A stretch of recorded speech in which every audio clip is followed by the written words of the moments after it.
अधिगम लर्निंग का अर्थ होता है सीखना। तो आज हम लोग जानेंगे कि लर्निंग का क्या अर्थ होता है। लर्निंग मतलब होता है सीखना। ठीक है। अब देखो, हम लोग का जो है ये CDP मतलब चाइल्ड डेवलपमेंट पेडागोजी का है। ये हम लोग का नेक्स्ट पार्ट है और इसको हम लोग जानेंगे। तो अधिगम एक प्रक्रिया है जो जीवन पर्यंत चलती रहती है। तो हम लोग जानते हैं कि अधिगम एक ऐसा प्रक्रिया है जो जीवन पर्यंत मतलब अभी नहीं कि तुरंत खत्म हो जाएगा। देखिए, जीवन पर्यंत चलती रहती है एवं इसके एवं जिसके द्वारा हम कुछ ज्ञान अर्जित करते हैं और जिसके द्वारा हम क्या करते हैं, कुछ ज्ञान अर्जित करते हैं या जिसके द्वारा हम व्यवहार में भी परिवर्तन होता है और जिसके द्वारा क्या होता है, व्यवहार में भी परिवर्तन होता है। बिल्कुल, अगर हम लोग सीखेंगे, अच्छा से पढ़ाई लिखाई सीखेंगे तो अधिगम करेंगे तो हम लोग का सब चीज़ में सुधार होगा। हम लोग का सोचने का तरीका, हम लोग का हर एक चीज़ में सुधार होगा। जन्म के तुरंत बाद से ही बालक सीखना प्रारंभ कर देता है। देखिए कितना सुंदर लाइन दिया गया है कि जन्म के तुरंत बाद से ही बालक सीखना प्रारंभ कर देता है। मतलब जन्म जन्म के तुरंत बाद से और उसके बाद के मतलब जिंदगी के आखिरी पल तक इंसान सिर्फ सीखता ही रहता है। अधिगम व्यक्तित्व के सर्वांगीण विकास में सहायक होता है। तो अधिगम क्या होता है, व्यक्तित्व के सर्वांगीण विकास में सहायक होता है।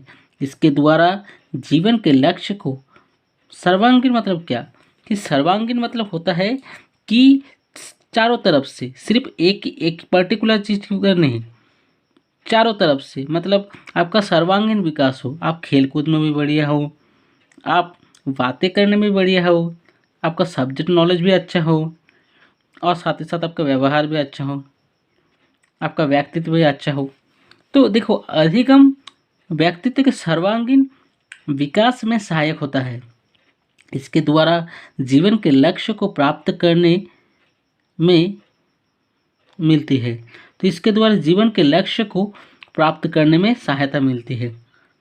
तो बिल्कुल, हम लोग कुछ भी करें तो हम लोग का सबके लाइफ में एक गोल होता है कि मुझे टीचर बनना है, डॉक्टर बनना है, सिंगर बनना है, डांसर बनना है, कुछ भी जो भी चीज़ बनना है उस चीज़ के लिए हम लोग क्या करते हैं, एक लक्ष्य तैयार करते हैं और उसी को प्राप्त करने में हम लोग का अधिगम महत्वपूर्ण होते हैं। ठीक है। देखो, अधिगम के बाद व्यक्ति स्वयं और दुनिया को समझने के योग्य हो पाता है। तो अधिगम के बाद ही व्यक्ति स्वयं एवं दुनिया को समझने के योग्य हो पाते हैं। बात समझ रहे हो आप? तो अधिगम करने के बाद हम लोग अच्छा से लर्निंग करेंगे, सीखेंगे। तभी हम लोग दुनिया को समझने का योग्य हो पाते हैं। एक चीज़ मैं आपको बता दूं, देखो, अधिगम मतलब ऐसा नहीं कि हम जो किताबी ज्ञान ले रहे यही अधिगम है। आप किसी जगह काम कर रहे हो, कोई व्यक्ति किसी जगह काम कर रहा है, वो भी अधिगम कर रहा है। आप समझ रहे हो कि कोई व्यक्ति किसी जगह काम कर रहा है, वो भी अधिगम कर रहा है, क्योंकि वहाँ पर भी वो बहुत कुछ सीख रहा है। व्यक्ति हर रूप में, हर दिशा में, हर जगह सीखता रहता है। ठीक है। अब देखते हैं इसके बाद क्या है। देखो, यदि छात्र किसी विषय वस्तु के ज्ञान के आधार पर कुछ परिवर्तन करने एवं उत्पादन करने में सक्षम हो गया हो तो उसके सीखने की प्रक्रिया को अधिगम कहा जाएगा।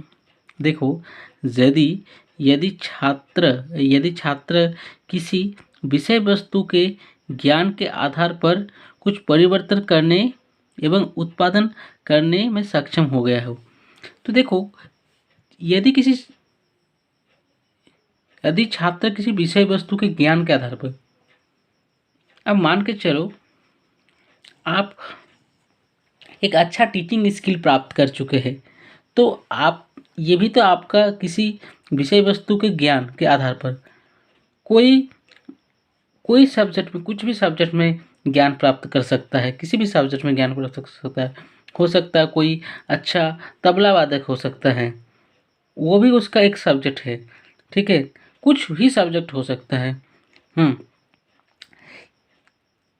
यदि छात्र किसी विषय वस्तु के ज्ञान के आधार पर कुछ परिवर्तन करने एवं उत्पादन करने में सक्षम, परिवर्तन करना तथा उत्पादन करने में सक्षम हो गया हो, तो उसके सीखने की प्रक्रिया को अधिगम कहा जाता है। उसके सीखने की प्रक्रिया को ही हम लोग अधिगम कहा जाएगा। देखिए, सार्थक अधिगम ठोस चीजों एवं मानसिक क्षोतकों को प्रस्तुत करने में ही करने वो उनमें बदलाव लाने की, अच्छा रुकिए, हाँ यस, तो मैं आप फिर से बता रहा हूँ। सार्थक अधिगम ठोस चीजों एवं मानसिक क्षोतकों के प्रस्तुत करने व उनमें बदलाव लाने उत्पादक प्रक्रिया है, ना कि जानकारी इकट्ठा कर रटने की प्रक्रिया है।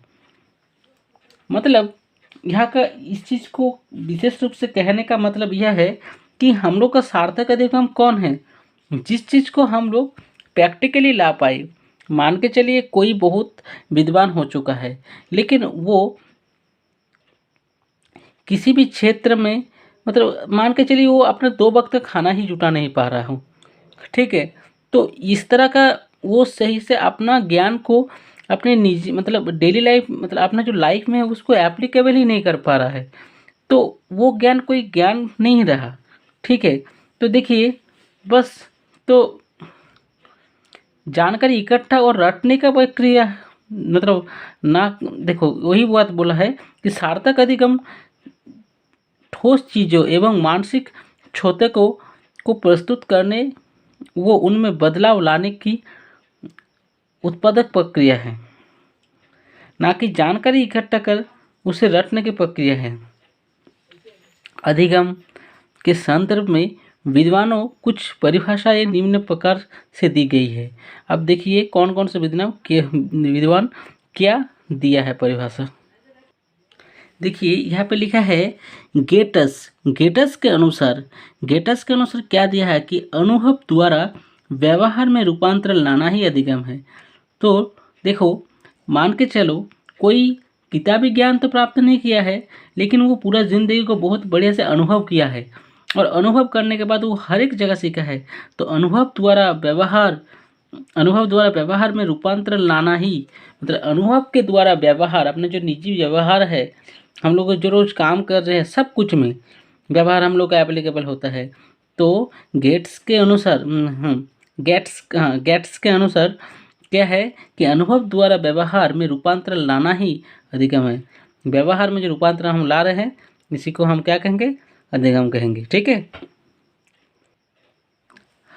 तो अब है ई ए पील के अनुसार क्या है, अधिगम व्यक्ति में एक परिवर्तन है। अधिगम क्या है, व्यक्ति में एक परिवर्तन है जो उसके वातावरण के परिवर्तन के अनुसरण में होता है। अब देखो, अधिगम व्यक्ति में एक परिवर्तन है। अधिगम क्या है, व्यक्ति में परिवर्तन है, एक प्रकार का परिवर्तन है। देखो हम लोग जो इंसान है, कोई इंसान अच्छा व्यवहार कर रहा है, उसका हर एक बात सुनने में मजा आ रहा है, किसी इंसान का कुछ भी चीज़ अच्छा नहीं लग रहा है, या कोई इंसान मतलब उतना स्मार्ट नहीं था, लेकिन समय के साथ उसने काफ़ी चीज़ सीख लिया और आज वो बहुत आगे जा रहा है, तो क्यों? तो अधिगम व्यक्ति में एक परिवर्तन है जो उसके वातावरण के परिवर्तन के अनुसार, अनुसरण में होता है। देखिए यहाँ पे वातावरण मतलब ये नहीं कि हम लोग का हवा कैसा है। देखिए उसका वातावरण मतलब क्या, उनके अगल बगल क्षेत्र नहीं, देखिए वो मतलब एक प्रकार से कहा जाए कि वो परिवेश से क्या सीख रहा है। मेरे हिसाब से जहाँ तक इस EAPL के अनुसार अधिगम व्यक्ति में एक परिवर्तन है जो उसके वातावरण के परिवर्तन के अनुसरण से होती है। मतलब EAPL कह रहा है कि वातावरण के अनुसरण मतलब वो समाज से क्या सीख रहा है, उसका परिवेश क्या है, वो किस तरह के इन्वायरमेंट में रह रहा है, तो इस चीज़ को वो बताने का कोशिश कर रहा है मेरे हिसाब से। ठीक है, अब आप लोग को अगर कुछ अलग लग रहा है तो आप कमेंट कर सकते हो। हाँ, तो देखो, क्रो एंड क्रो के अनुसार सीखना आदतों, मतलब देखो क्रो एवं क्रो के अनुसार क्या दिया है कि सीखना आदतों, ज्ञान एवं अभिवृत्तियों का अर्जन है। ठीक है, तो सीखना आदतों, ज्ञान एवं अभिवृत्तियों का अर्जन है।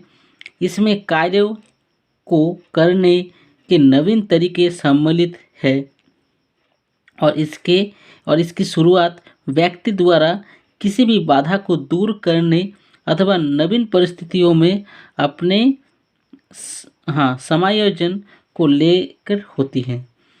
तो देखो यहाँ पर क्या कह रही है कि नवीन परिस्थितियों में अपने समायोजन को लेकर होती है। तो देखो, इसकी शुरुआत व्यक्ति द्वारा किसी भी बाधा को दूर करने में। सभी की ज़िंदगी में कुछ ना कुछ बाधा होती है, हर एक व्यक्ति में, चाहे वो छोटा बच्चा हो, चाहे वो गैंग एज का हो, चाहे कुछ भी एज का हो। इसकी शुरुआत व्यक्ति द्वारा किसी बाधा को दूर करने अथवा नवीन परिस्थितियों का समायोजन। मान के चलिए आपके पास कोई नवीन परिस्थिति आ गई जिससे आप एकदम अपरिचित थे, उसको हैंडल करना आपको नहीं आता था, लेकिन आप उसको हैंडल करना सीख गए। या आपके पास, आप क्या कर रहे हैं, आप अपने कोई भी, मान के चलिए आपके पास बाधा आया, उस बाधा को आपने दूर किया। तो कैसे किया? क्योंकि आपने सही से अधिगम किया था, आपने सीखा है, आपने सोचा है, आपके पास कॉन्फिडेंस है। और जब हम लोग कोई बाधा को दूर कर देते हैं तो हम लोग में कॉन्फिडेंस आ जाता है।